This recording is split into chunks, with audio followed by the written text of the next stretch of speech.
Hello and welcome back to logo design series. Last video के अंदर हम लोगों ने देखा कि लोगो डिज़ाइन की कौन कौन सी टाइप्स होती हैं और आज की इस वीडियो के अंदर हम लोग बात करने वाले हैं रिसर्च एंड प्लानिंग के बारे में। लोगो डिज़ाइन स्टार्ट करने से पहले कौन कौन से प्रोसेस होते हैं हम उनके बारे में बात करने वाले हैं। तो without wasting any further time आइए स्टार्ट करते हैं।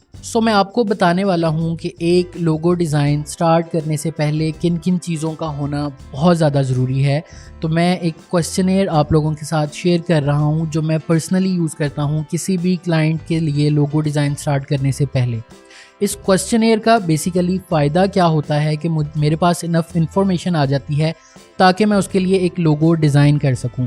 अगर इस क्वेश्चनेयर के बगैर चलेंगे तो विल एंड अप मैं कुछ और डिज़ाइन कर रहा हूँगा, क्लाइंट कुछ और कह रहा होगा, उसके माइंड में कुछ और होगा और हमारे दरमियान कन्फ्लिक्ट आ जाएगा। That will lead us to a refund और कैंसलेशन ऑफ ऑर्डर।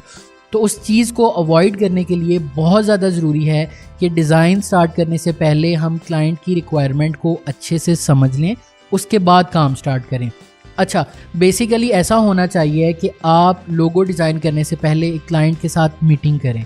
अगर वो क्लाइंट फ़िज़िकली अवेलेबल है तो आप जाएं या उसको अपने वर्क स्पेस पर बुला लें और उसके साथ एक मीटिंग करें। उस मीटिंग के अंदर क्या बात करनी है मैं आपको अभी बताने वाला हूं। और अगर आप फ्रीलांस बेसिस के ऊपर काम कर रहे हैं, रिमोटली वर्क कर रहे हैं, लेट्स से फाइवर के ऊपर ये सर्विस दे रहे हैं या फिर अपवर्क के ऊपर सर्विस दे रहे हैं, तो ये क्वेश्चनेयर आप उसको शेयर कर सकते हैं। वो इसको फिल कर देगा और आपके पास इनफ इंफॉर्मेशन आ जाएगी। सबसे पहले आता है क्लाइंट के बिज़नेस को अंडरस्टैंड करना। अगर आप क्लाइंट का बिज़नेस जो है उसको अंडरस्टैंड कर जाओगे तो आप उसके लिए एक सक्सेसफुल लोगो डिज़ाइन कर सकोगे।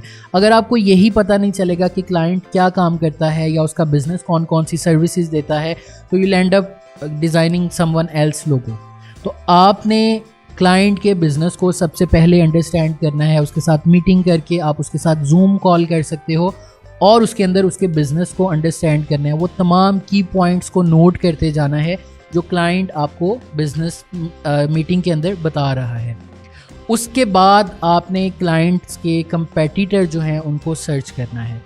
ऐसा क्यों करना है? इससे आपको बहुत ज़्यादा इन्फॉर्मेशन मिलने वाली है कि क्या चीज़ ऑलरेडी बन चुकी है जो आपने अवॉइड करनी है, कहाँ कहाँ पे गैप्स हैं, कौन सी ऐसी चीज़ें हैं जो उसके कंपेटिटर्स ने अपने डिज़ाइंस के अंदर फॉलो नहीं की जिनको आप फॉलो कर सकते हो और उसके लिए एक अच्छा सा लोगो बना सकते हो।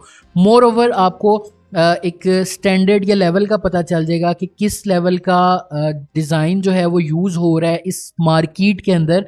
आपने फिर उससे एक अच्छा लोगो डिज़ाइन करके देना है या आपने अपना एक स्टैंडर्ड सेट करना है लोगो डिज़ाइन के थ्रू जो आपको पता चलेगा उसके कंपेटिटर्स को देखने के बाद। वरना ऐसा होगा कि आप एक या तो बहुत कम अच्छा डिज़ाइन बना दोगे या उसे बहुत ज़्यादा अच्छा डिज़ाइन बना दोगे या फिर अनसर्टन रहोगे। तो आपने क्लाइंट के कंपेटिटर्स को लाजमी रिसर्च करना है। उसके बाद आता है क्लाइंट के बिज़नेस की टारगेटेड ऑडियंस क्या है। टारगेटेड ऑडियंस का पता होना इसलिए ज़रूरी है कि आप किस ऑडियंस के लिए लोगो डिज़ाइन करने जा रहे हो। समटाइम ऐसा होता है कि क्लाइंट की ऑडियंस होती है 50+ एज वाले और आप एक बहुत डीप मीनिंग वाला लोगो डिज़ाइन कर देते हो जिसको एक वन गो के अंदर देखने में समझ नहीं आती, उसको थोड़ा गौर से देखना पड़ता है। तो उस ऑडियंस के लिए वो वाला लोगो डिज़ाइन नहीं चाहिए। उस ऑडियंस के लिए एक बड़ा सिंपल सा ईजी टू अंडरस्टैंड लोगो चाहिए। सिमिलरली डिज़ाइन करना है बच्चों की कोई प्रोडक्ट है उसके लिए लोगो और आप उस लोगो डिज़ाइन को बड़ा सिंपल सा टेक्स्ट बेस्ड लोगो बना देते हो जो उसकी टारगेटेड ऑडियंस को अपील नहीं कर रहा।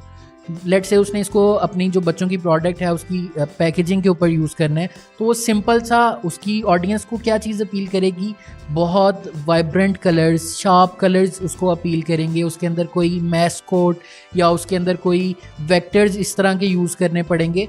तो इसलिए ऑडियंस जो है उसकी टारगेटेड उसका पता होना बहुत ज़्यादा ज़रूरी है ताकि आप उसके लिए एग्जैक्ट वही चीज़ बना सको जो वो एक्सपेक्ट कर रहा है। अच्छा, ये सब कुछ जब आपने कर लिया, अब आपने क्या करना है, कॉपी और पेंसिल उठानी है और उसके ऊपर कुछ कॉन्सेप्ट्स ड्रा करने हैं। अच्छा, अब आप सोच रहे होगे कि ये कॉन्सेप्ट्स मेरे माइंड में कहाँ से आएंगे। सबसे पहले तो आपने कंपेटिटर्स को देखा तो आपको थोड़ा सा आइडिया हो गया कि किस तरह का लोगो डिज़ाइन करना है। उसके बाद इंटरनेट के ऊपर रिसर्च करो, एक प्रॉपर डीप रिसर्च करो कि जो क्लाइंट की कंपनी है, क्लाइंट की जो नीश है, इसके अंदर किस तरह के लोगो डिज़ाइन किए जाते हैं।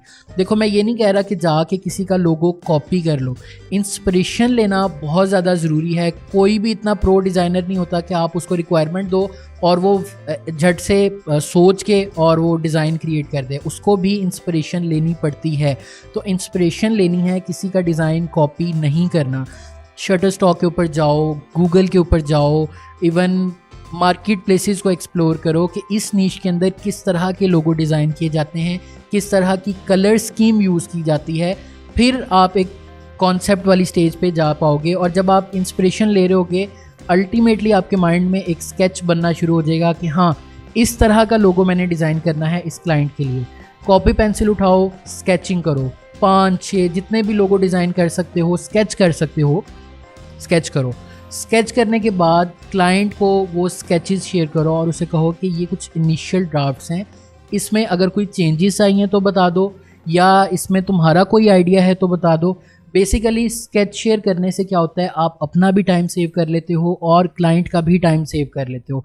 सम टाइम ऐसा होता है कि हम डायरेक्टली इलस्ट्रेटर के ऊपर जाके लोगो डिज़ाइन करना शुरू कर देते हैं। क्लाइंट को जब दिखाते हैं, क्लाइंट कुछ और एक्सपेक्ट कर रहा होता है, फिर ओवर एंड ओवर रिविजन्स आती हैं और एट द एंड मसला हो जाता है आपके और क्लाइंट के दरमियान। तो स्केच कर लेना और उसको दिखा लेना बेहतर होता है। फिर उसके बाद हम इलस्ट्रेटर के अंदर उसको डिज़ाइन कर लेते हैं। अच्छा, जो लोग फाइवर के ऊपर सर्विसेज देते हैं, आई नो एक दिन के अंदर अगर लोगो डिलीवर करना हो, 2 दिन के अंदर डिलीवर करना हो, तो स्केचेस पहले शेयर करना पॉसिबल नहीं होता। तो in that case Illustrator is fine. Directly Illustrator के ऊपर डिज़ाइन करना, पहले स्केचेस और फिर उसके बाद इलस्ट्रेटर के ऊपर, के क्लाइंट से पहले ना दिखाओ। लेकिन अगर आपका लोकल क्लाइंट है या डायरेक्ट क्लाइंट है जिसके साथ आप काम करते हो, तो लाजमी पहले स्केचेस बना के उसे अप्रूव करवा लो, इनिशियल ड्राफ्ट्स, उसके बाद आप इलस्ट्रेटर के अंदर जाओ। तो ये था प्री प्रोसेस कोई भी लोगो डिज़ाइन करने से पहले। तो मैं आपको नेक्स्ट वीडियो के अंदर बताने वाला हूँ कि क्लाइंट की रिक्वायरमेंट के अकॉर्डिंग किस तरह से स्केचिंग करनी है, किस तरह से ब्रेनस्टॉर्मिंग करनी है, किस तरह से उसको आपने डिजिटल के अंदर कन्वर्ट करके क्लाइंट को डिलीवर करना है। तो आई होप सो इस वीडियो ने आपकी नॉलेज में इजाफा किया होगा। दूसरों के साथ शेयर लाजमी कीजिएगा। मैं मिलूँगा आपसे नेक्स्ट क्लास में। अपना ख्याल रखिएगा। तब तक के लिए अल्लाह हाफिज़।